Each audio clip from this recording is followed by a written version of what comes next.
Selamat pagi semuanya. Selamat pagi semuanya. Selamat pagi, Bu. Masih ada semangat untuk belajar? Semangat, Ibu. Iya, baik. Sebelum kita belajar, ayo Ibu kita berdoa sesuai dengan ajaran agama kita. Doa dimulai. Oke, doa selesai. Baik, pertemuan kita ini pada hari kelima ya, tapi walaupun pada hari kelima masih semangat kan? Oke, baik. Kita akan masuk pembelajaran kita yaitu assessment ya. Nah, sebelumnya untuk memahamkan materi kita, di sini ada pertanyaan. Ayo, ibu-ibu boleh dijawab. Saya kasih waktunya 2 menit. Oke, ini ada 3 pertanyaan.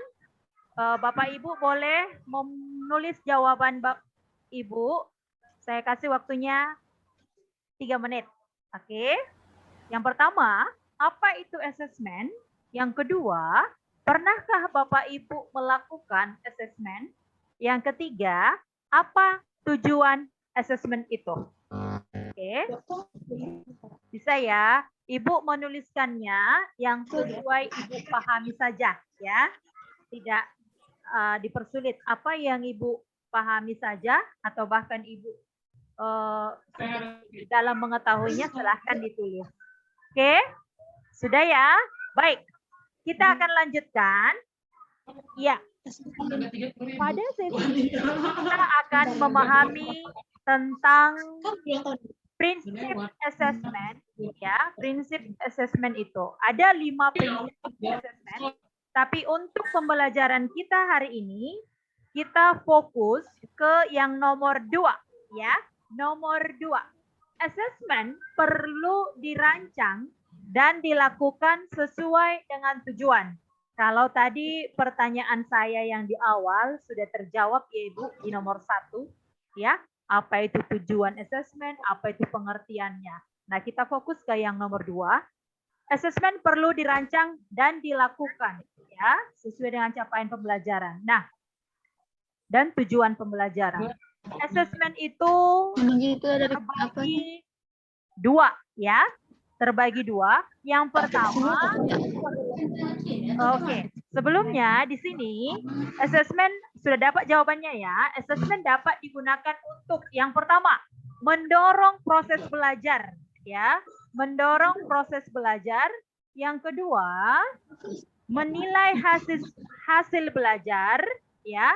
Yang ketiga, menentukan kebutuhan belajar dan membentuk program pembelajaran individual. Nah, itu dia ya. Nah, selanjutnya assessment itu perlu mengacu pada capaian pembelajaran atau yang kita kenal dengan CP ya. Baik. Jenis assessment ada ya, yang pertama assessment diagnosis ya. Yang pertama assessment diagnostik. Terbagi 2 lagi, non kognitif dan kognitif.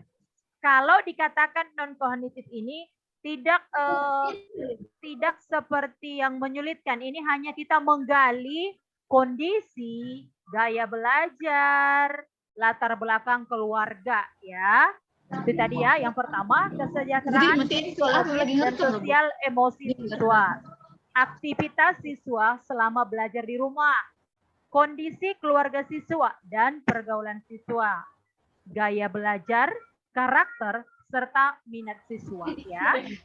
Mungkin ini sudah biasa kita lakukan ya ibu-ibu. Pada kurikulum sebelumnya kita pasti sudah biasa mendengar yang namanya ini. Cuman ada yang terbaru namanya tes ya non kognitif. Kalau kita biasanya mengenal dengan namanya apersepsi ya. Apersepsi, oke? Dan biasanya kita lakukan di awal pembelajaran. Oke. Nah, selanjutnya assessment diagnostik kognitif ini bertujuan mendiagnosis kemampuan dasar siswa dalam topik sebuah mata pelajaran ya. Nah, Ini biasanya dilakukan berkala, pada awal boleh, akhir setelah guru juga selesai menjelaskan boleh. Ya.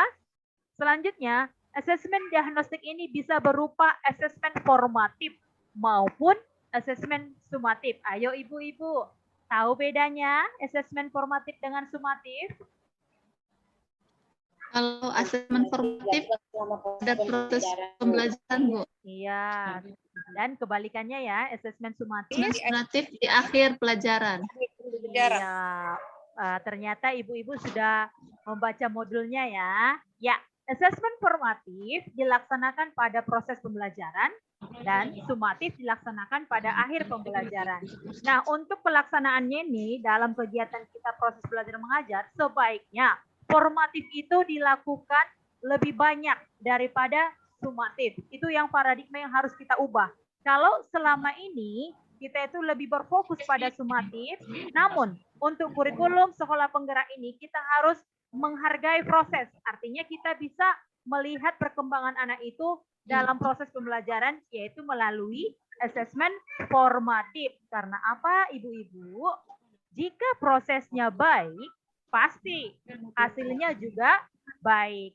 Jadi kita harus mulai saat ini kita harus berubah ya. Kita berubah mindset kita ya. Jangan kita berfokus pada asesmen sumatif. Kita harus menanamkan assessment as a learning, assessment for learning, dan assessment of learning. Dari ketiga itu, yang perlu kita tanamkan itu yang assessment for learning dan assessment as learning. Oke. Nah, untuk pembahasan selanjutnya kita akan dalami lagi nanti ya ibu-ibu. Oke. Nah, kira-kira dari penjelasan saya ibu-ibu sudah mulai paham ya apa itu assessment? Sebenarnya ini sudah biasa dilakukan ya. Benar nggak ibu-ibu? Benar, Bu. Oke, baik. Di akhir pertemuan kita ini, nanti saya akan kasih tugas, baik itu tugas kelompok dan tugas mandiri untuk mengeksplor lagi kemampuan ibu-ibu. Oke, di akhir kata saya ucapkan terima kasih. Oke.